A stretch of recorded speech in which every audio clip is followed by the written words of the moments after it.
Or, quand il a fait ces êtres angéliques, il a fait l'homme.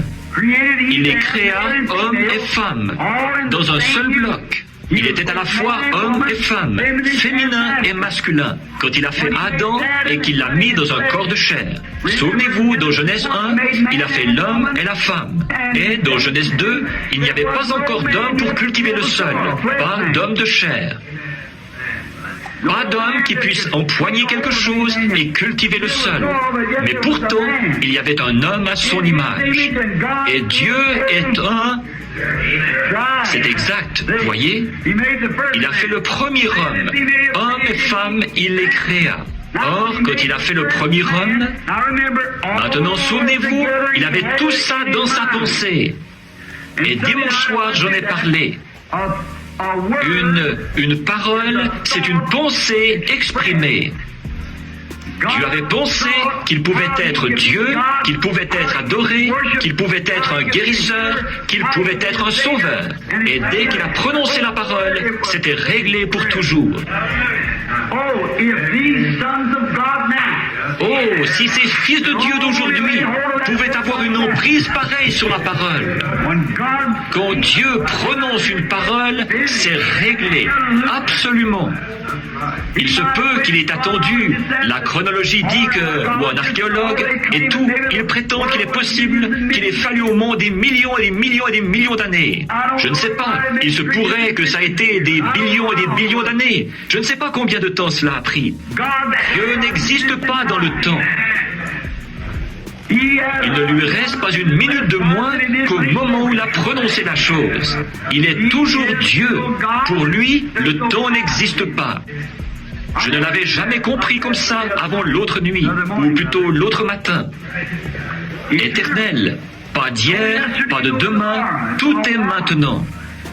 Avez-vous déjà remarqué le terme « je suis » non pas « j'étais » ou « je serai », c'est éternel. Je suis. Vous voyez, je suis, toujours. Bon, mais il voulait que les choses soient limitées dans le temps. Il lui fallait créer quelque chose qui puisse l'adorer. Donc, ses attributs ont produit cela. Ensuite, il a fait l'homme. Et cet homme, il avait l'air de se sentir seul. Aussi, pour exprimer sa grande pensée, là, l'image qu'il s'était faite de Christ et de l'Église, il n'a pas pris un autre morceau d'argile pour en faire une femme, mais il a pris une côte d'Adam. Et il a pris la partie féminine de l'esprit d'Adam et il l'a placée dans cette côte.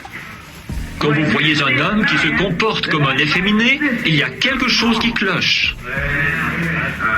Et quand vous voyez une femme qui veut se comporter comme un homme, il y a quelque chose qui cloche. Voyez-vous, il y a quelque chose qui cloche. Ce sont deux esprits totalement différents.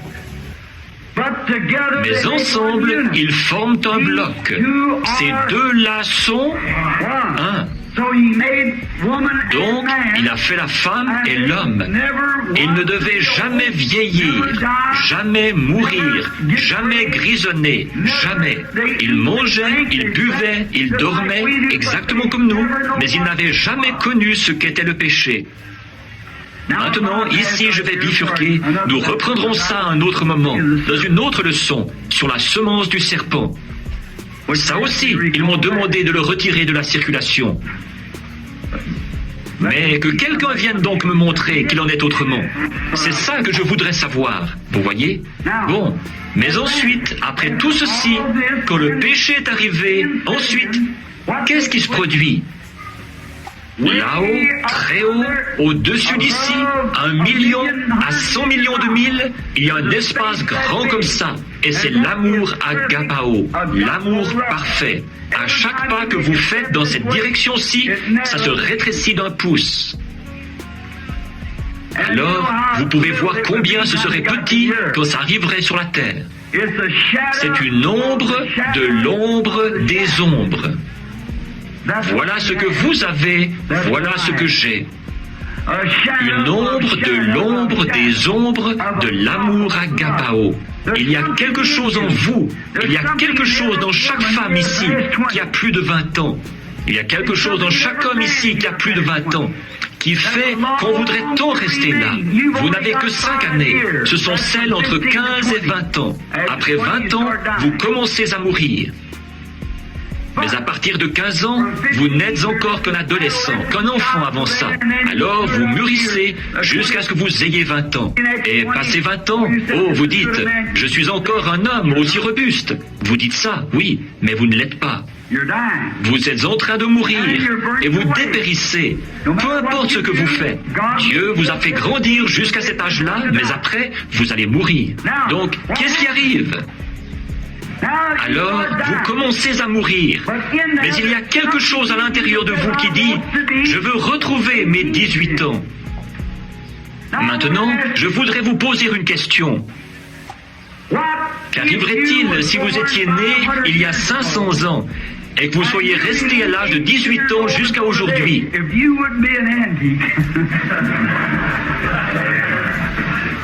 Vous seriez toute une antiquité avec vos idées d'il y a 500 ans.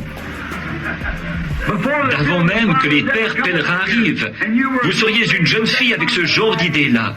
Vous auriez été en meilleure posture si vous aviez tout simplement pris de l'âge et que vous aviez vécu 500 ans. Voyez-vous, il y a quelque chose qui cloche. Vous dites, eh bien, pour le moment, je me sens assez bien, frère Branham. Oh, j'ai 18 ans, j'ai 16 ans. Bon, à quoi allez-vous en venir maintenant? Après que nous aurons revêtu ce corps glorieux et dans ce grand âge à venir.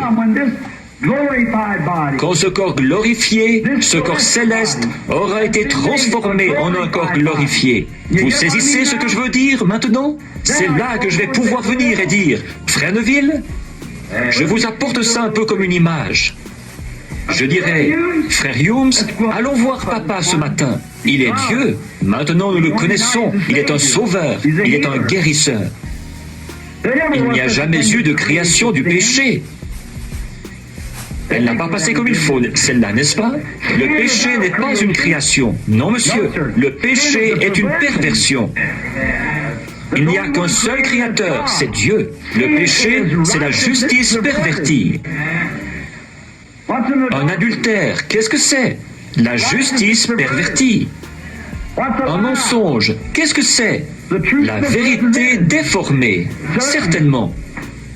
Un juron, qu'est-ce que c'est? Ce sont les bénédictions de Dieu transformées en un juron au lieu d'une bénédiction. Le péché n'est pas une création. Le péché est une perversion.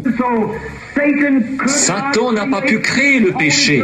Il a seulement perverti ce que Dieu avait créé. C'est tout à fait exact. La mort n'est qu'une perversion de la vie. Maintenant, remarquez bien.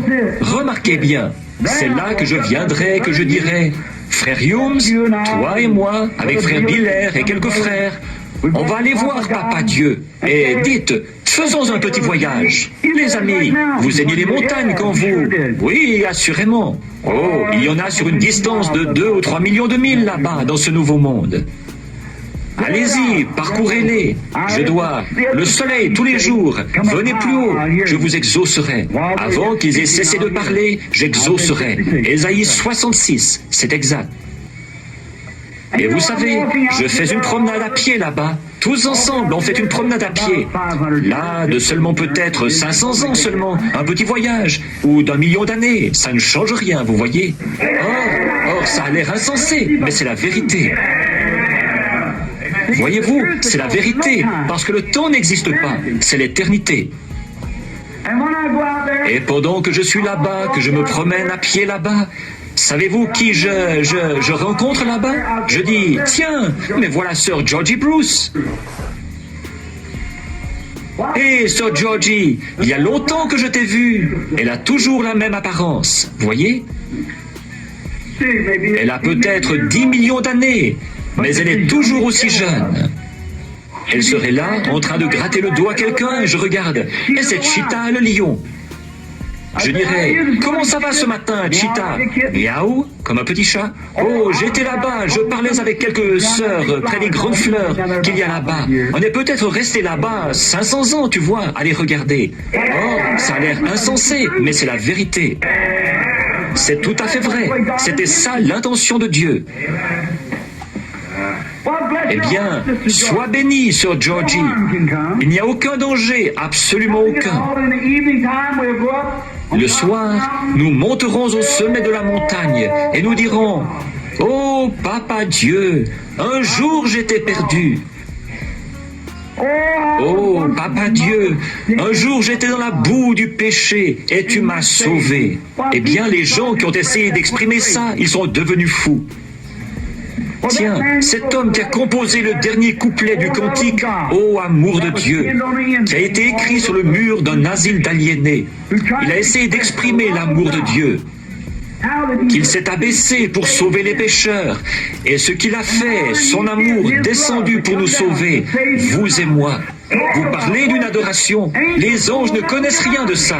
L'adoration, un ange, tout ce qu'il sait, il est là à faire aller ses ailes, à aller et venir dans tous les sens. Alléluia, alléluia. Mais, oh miséricorde, quand il est question de savoir que j'étais perdu et que maintenant j'ai été retrouvé, que j'étais mort et que je suis revenu à la vie. Oh Dieu, j'étais péché, j'étais souillure, j'étais dans un dépotoir. Voici ce que la vie a de mieux à vous offrir. Êtes-vous déjà allé au dépotoir Colgate ici? C'est l'endroit à l'odeur la plus infecte où j'ai jamais passé. Cette vieille fumée, ça me rend malade rien que de la sentir. Étendu là, dans toute cette vieille fumée, tellement malade, l'estomac tout chaviré après avoir pris de l'huile de ricin. Vous voyez, malade au possible. Et avec des rats qui vous courent dessus, partout, qui essayent de vous manger. Et ça, c'est la vie à son meilleur. Et puis, quelqu'un tend la main et il vous relève. Vous êtes très vieux et impotent. Il vous relève et vous transforme en un jeune homme de 18 ans. Il vous place au sommet d'une montagne avec une santé florissante. Oh, une bonne bouffée d'air pur comme ça, de la bonne eau fraîche. Est-ce que vous voudriez jamais retourner à ce dépotoir? Jamais, jamais, jamais, jamais. Pas question de retourner à ce dépotoir. Alors voilà ce que ça représente, mes amis. Voilà ce qu'il y a eu dans cette vision, ou ce ravissement, l'un ou l'autre, une vision. Je vais dire vision, parce que j'ai peur que quelqu'un soit froissé si je dis ravissement. Voilà ce qu'il y a eu. Or ça, c'est quand Dieu, ce que Dieu a fait pour amener des fils et des filles à lui. Maintenant, qui sont ces gens? Comment ont-ils jamais? Qu'est-ce que ces gens ont fait pour mériter ça? Comment donc ont-ils fait? Dieu, au commencement, avant même qu'un ange ait été créé, combien savent qu'il est infini? If he isn't God. That's right. So, God in His infinite mercy, He saw that Lucifer would do that if He created this. He'd put him on the free moral agency, that basis, and you're still there. That's right. The tree of right and wrong set before every one of us. You make your choice. And Lucifer was the first one to take the wrong road. And he began to draw after him. Hoggish.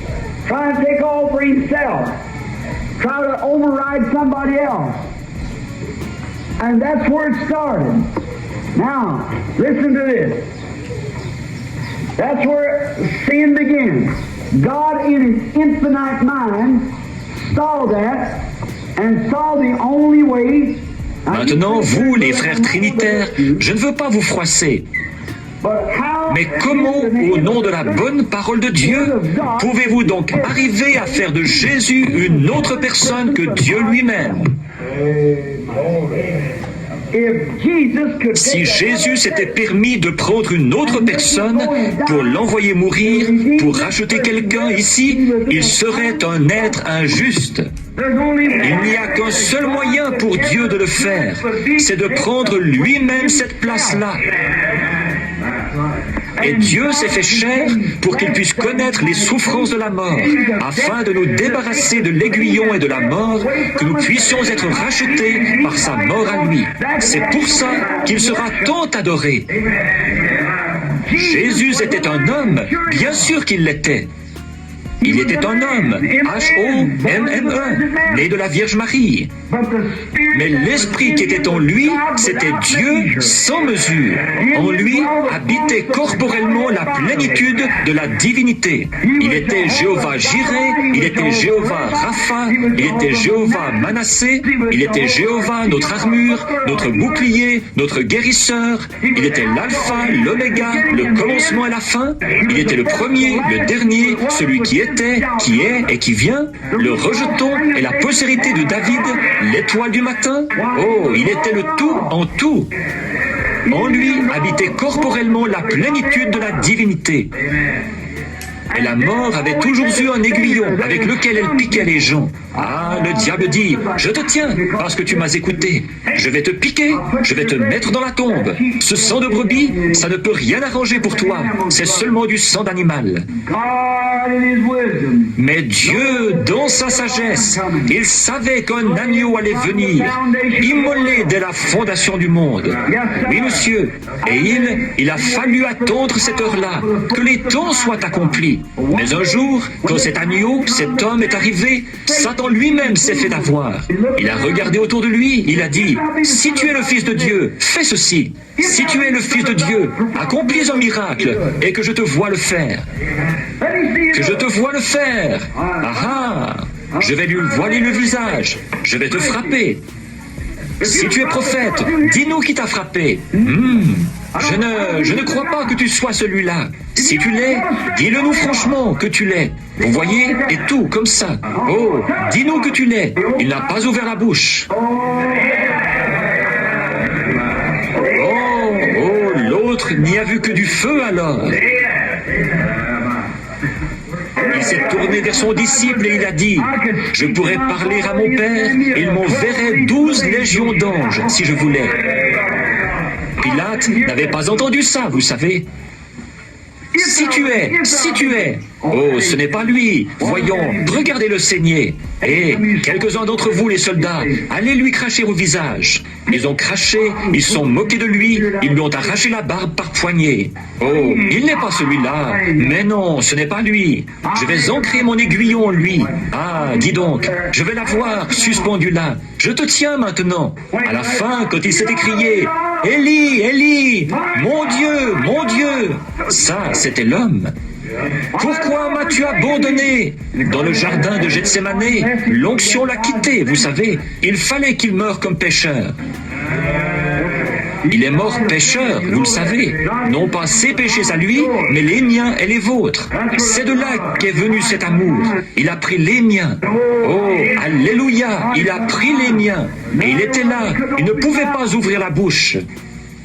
L'aiguillon, il a dit, tu sais, je crois qu'il n'était qu'un homme comme les autres. Il n'est pas né d'une vierge, puisque j'ai ancré mon aiguillon en lui. Et le voilà qui a piqué son aiguillon en lui. Ah, mais cette fois-là, ce n'était pas la bonne. C'est là qu'il s'est fait arracher son aiguillon. Il ne peut plus piquer à partir de maintenant. Son aiguillon est resté là. Il est ressuscité le 3e jour et il a dit, je suis celui qui était mort et je suis revenu à la vie. Je suis vivant au siècle des siècles. Je tiens les clés de la mort et du séjour des morts. Oui, monsieur, il n'avait pas reconnu qui c'était. Et parce que je vis, vous vivrez aussi. Cela ne nous a pas encore été manifesté. Un jour, 3 ou 4 jours plus tard, après qu'il est monté vers le Père, il était revenu. Et certains disaient, oh, il doit être un fantôme. Il doit y avoir quelque chose qui tient du fantôme chez cet homme-là. Et nous, tu l'as vu, tu le vois en vision. Non, c'était le vrai Jésus. Thomas a dit que je vois ses mains et tout. Je vais vous le dire si c'est lui. Il a dit, me voici. Il a dit, avez-vous du pain et du poisson là-bas? Apportez-moi un sandwich. Alors, ils lui ont apporté un sandwich et il s'est tenu là et l'a mangé. Il a dit, maintenant, est-ce qu'un esprit mange comme moi je mange? Est-ce qu'un esprit a de la chair et des os comme j'en ai? Voyez? Il a dit, je suis celui-là, je le suis. Et Paul a dit, cela ne nous a pas encore été manifesté, au juste quel genre de corps nous aurons. Mais nous savons que nous aurons un corps semblable au sien. Comment? Est-ce qu'il a déjà eu ce corps-là? Une théophanie? Oui, monsieur. Quand il est mort, la Bible dit qu'il, c'est encore un pronom personnel, il est allé au séjour des morts et il a prêché aux âmes en prison. Alléluia! Comment l'a-t-il fait? Il avait son sens du toucher, il avait son sens de l'ouïe, il avait son sens de la parole. Il a prêché dans le même genre de corps que celui qu'avaient les gens glorifiés que j'ai vu l'autre nuit. Il a prêché aux âmes qui étaient dans le séjour des morts, qui ne s'étaient pas repenties lorsque la patience se prolongeait au jour de Noé. Mais quand il est ressuscité à Pâques, il n'était pas possible que ce corps-là voie la corruption, parce que David le prophète l'avait vu d'avance. Je n'abandonnerai pas son âme dans le séjour des morts, et je ne permettrai pas que mon sein voie la corruption. Et ma chair reposera avec espérance, car il n'abandonnera pas mon âme dans le séjour des morts, et ne permettra pas que mon sein voie la corruption. Et au cours des 72 heures qui précèdent la corruption, cette théophanie, ce corps qui est allé prêcher aux âmes qui étaient en prison, qui ne s'étaient pas repentis lorsque la patience se prolongeait au jour de Noé, il est ressuscité, et le corps mortel a revêtu l'immortalité. Alors il s'est tenu là, et il a mangé, et il nous l'a dit, il était un homme. Alléluia! C'est comme ça que nous le verrons, frère Evans. C'est à ce moment-là qu'il s'assiera sur le trône de David. Alléluia! C'est là que nous nous promènerons à pied, que je ferai un voyage en montagne avec vous pendant 1 million d'années. Voyez, ce n'est que quelques jours, que quelques minutes. Nous allons parcourir ces endroits-là, nous y asseoir. Et quand vient l'heure de manger, vous savez, tout à coup, Sir Wood dit, Sir Wood, où étais-tu pendant tout ce temps? Je ne t'ai pas vu depuis. Il me semble que ça fait 15 minutes. Oh, ça fait 2000 ans, frère Branham. Oui, comment te sens-tu? Oh, évidemment, on ne peut pas se sentir autrement que bien. Dites donc, venez ici les gars, je vais vous montrer quelque chose, les frères, mes frères bien-aimés. Voici, il y a ici une source, de la meilleure eau que vous ayez jamais bu. Et oh, nous allons boire de la bonne eau fraîche. Je vais tendre le bras pour cueillir une grosse grappe de raisin. Et nous allons tous nous asseoir là et manger ça. Ça va être merveilleux, n'est-ce pas? C'est exactement comme ça. C'est exactement ça. Comment avons-nous reçu ceci? Comment le savons-nous?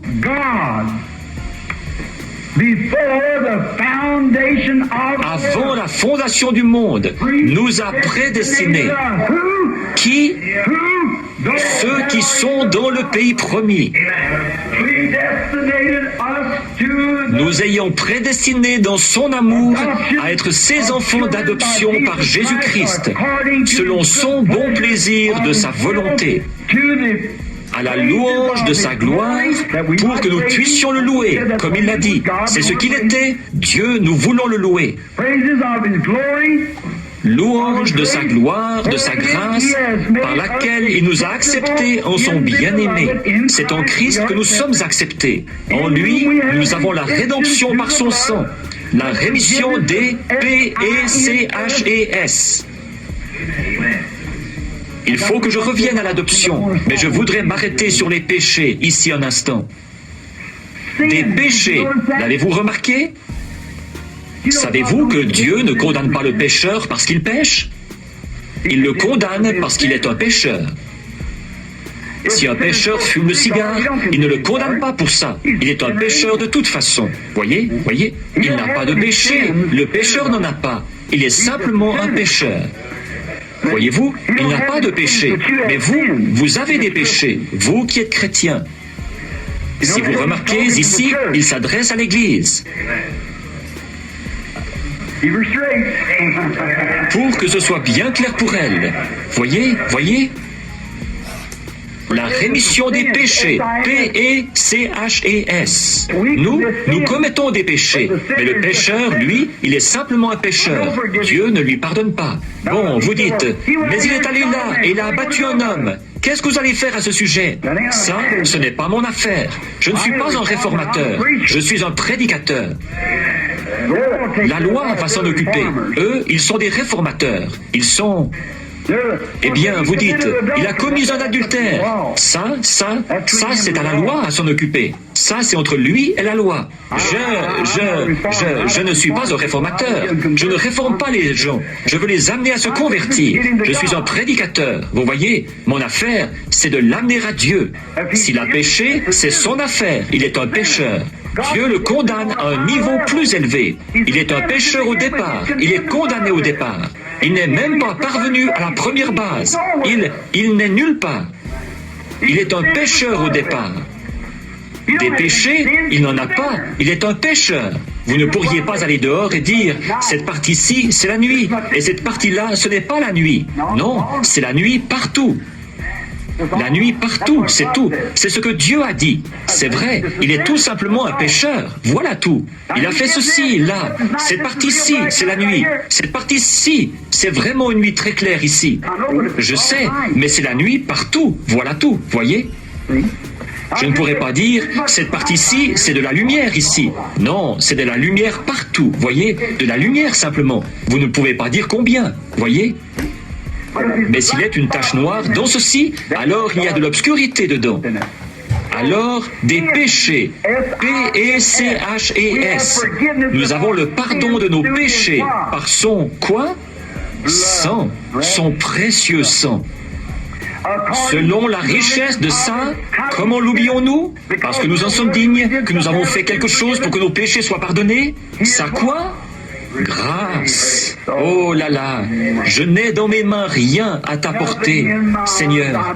Il n'y a rien que j'ai pu faire, absolument rien que j'ai pu faire. Regardez, il m'a prédestiné, il m'a appelé, il m'a choisi. Je ne l'ai jamais choisi, il m'a choisi, il vous a choisi, il nous a choisis tous. Ce n'est pas nous qui l'avons choisi. Jésus a dit, vous ne m'avez pas choisi, c'est moi qui vous ai choisi. Il a dit, personne ne peut venir à moi si mon Père ne l'attire premièrement. Et tous ceux que le Père m'a donnés viendront à moi. Et aucun d'eux ne s'est perdu, sinon le fils de perdition, afin que l'Écriture s'accomplisse. Vous voyez? Il a dit, mais tous ceux que le Père m'a donnés viendront à moi. Oh, je prends trop de temps, n'est-ce pas? Et je n'ai même pas encore terminé ceci. Je ne l'ai même pas encore abordé. Je vais me dépêcher. Il y a quelque chose qu'il faut que je voie ici, rapidement, là, et on va se dépêcher. Il faut que je revienne à l'adoption, là, juste un instant. Oh, voulez-vous me pardonner juste un instant? On va prendre ça ici.